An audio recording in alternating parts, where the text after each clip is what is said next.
It appears we're live. Yay! Another day of Bhagavad Gita Sadhana.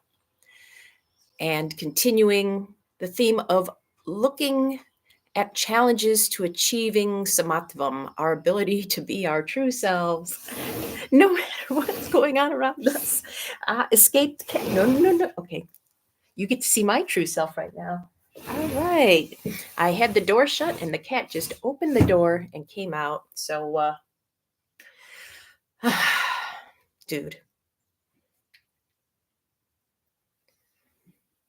1 minute. This is going to fit into our theme really well. Oh, he's attacking the cord. I beg your indulgence. All right, kitty man. You have to stay in. I'm going out, and you stay in.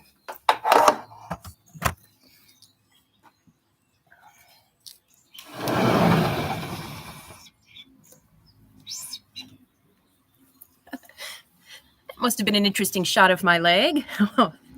Thank you for sticking with. I need your help this morning. And actually, that's the theme today.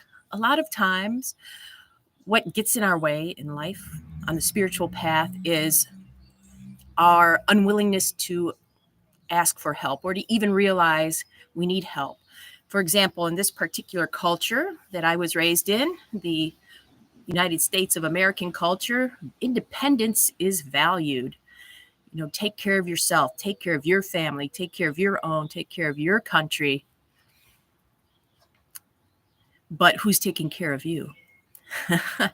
Needing help can be seen as a weakness. Admitting that you need help can be seen as a weakness. So today, I'm going off-piste a little, not a Bhagavad Gita story, but a story about Lord Shiva, since Mahashivaratri is coming up. Oh, and by the way, that's full. Thank you so much for your interest. But I'm going to have another program based on this sadhana coming up in March. Details are going up tomorrow in our newsletter. If you aren't subscribed to our newsletter, the link is right below. Okay, send out a max of one a week. Anyhow, so a story of Lord Shiva, because he does play a part in this great war. I'm going to sit down for a moment. I need help sitting down. There we go. Ooh, rain.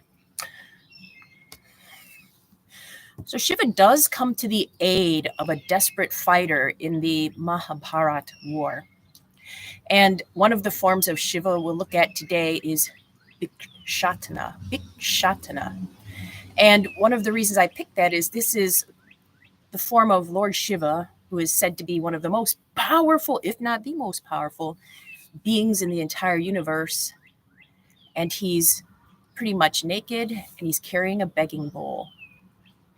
Isn't that something? The Lord Shiva himself going around and asking for help, for alms. But there's a story behind this symbol, this appearance, which I was like, is this appropriate or not? And I'll tell it to you and you can decide. So this is Lord Shiv going out and trying to help people who don't want his help initially. There are a group of sages who live in the woods with their wives, and they've been doing practices, especially Vedic practices, for so long that they've got these incredible powers. They have some mastery over the material world. They think, I need nothing else. I don't need God. I don't need a higher power. I don't need a belief in anything stronger or better than myself. I can do it all. Well, Lord Shiv caught wind of this and decided to go and do them a favor. He put on the form of a young mendicant, very handsome, carrying his begging bowl. And Lord Vishnu, the preserver, is said to have gone with him in the form of a beautiful woman, pretending to be the mendicant's wife. So Shiva, with his begging bowl in his young form, appears, and instantly all the sages' wives fall in love with him. And it is said that as they dance or follow after him, their clothes just start dropping off.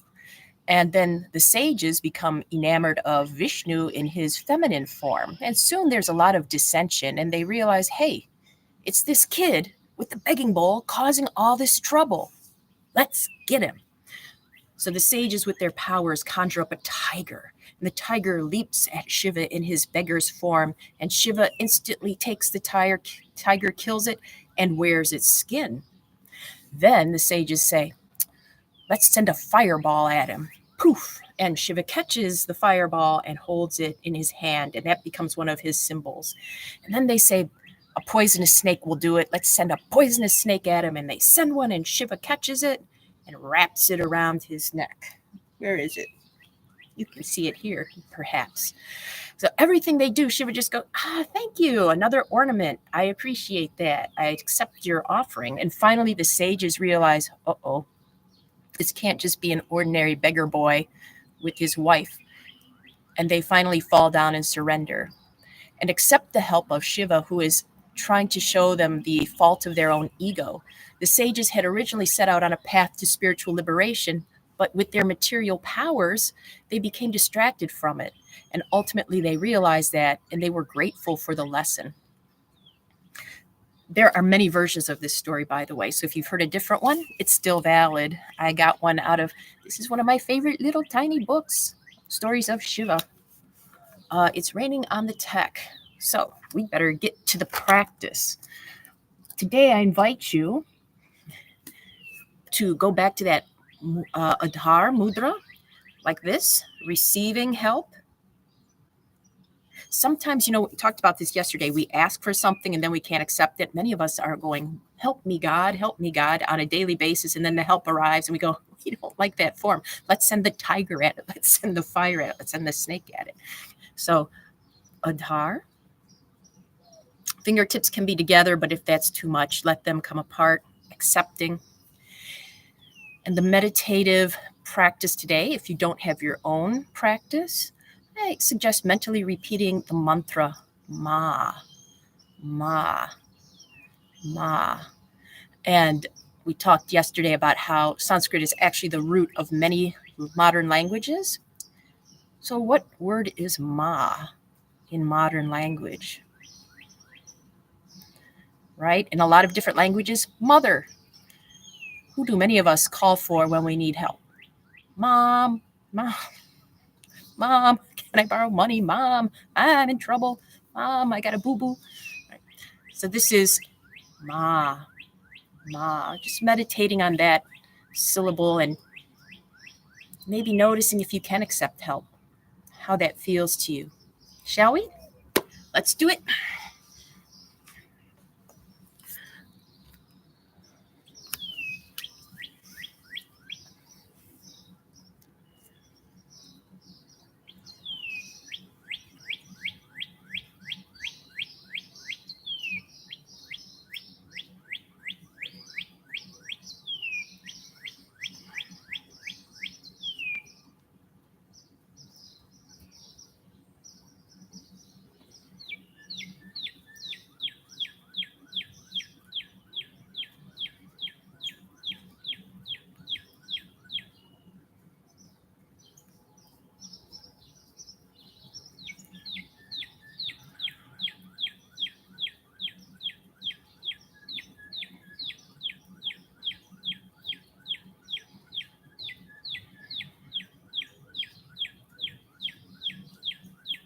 Switch sides.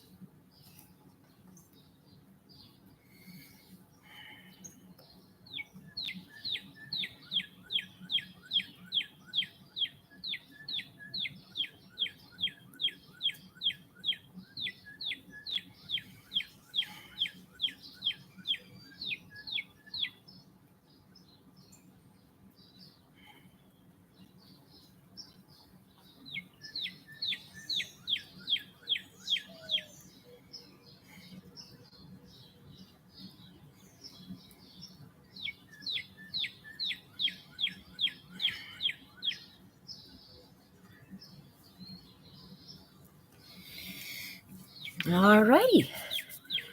Let us sit, perhaps mentally repeating the syllable Ma. See you in 5. Well, actually, I'll see you the whole time because I'm right here.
Welcome back. Oh, it stopped. Awesome. Oh, thanks, God. Also, thank you, because the rain that's falling on me is not falling on any of the tech. I don't know how these things happen, but I'm grateful they do. So, being open to help, if your own earthly mother is something that's not comforting to you, many traditions have a divine mother we can turn to, like Ma Durga, Ma Kali, or the tradition I was raised in, Madre Maria, the Mother Mary. Oh, thank you for joining. And since it's a day of asking for help, I was told by a Jyotisha, an astrologer, many years ago, that I was born with an inherent pain that can only be relieved by teaching. So you're helping me by being here. I humbly ask that you continue to help by returning. If you get value out of this, by sharing with others, by subscribing, by commenting, by joining me for classes, hopefully, as you help me relieve my pain, your own pains will be relieved as well. Isn't that what this story is about? Shiva appears as a beggar asking for help when really he's giving it. Oh, so the cycle continues. Helper, help. Thank you. I hope you have just the best day ever. See you tomorrow.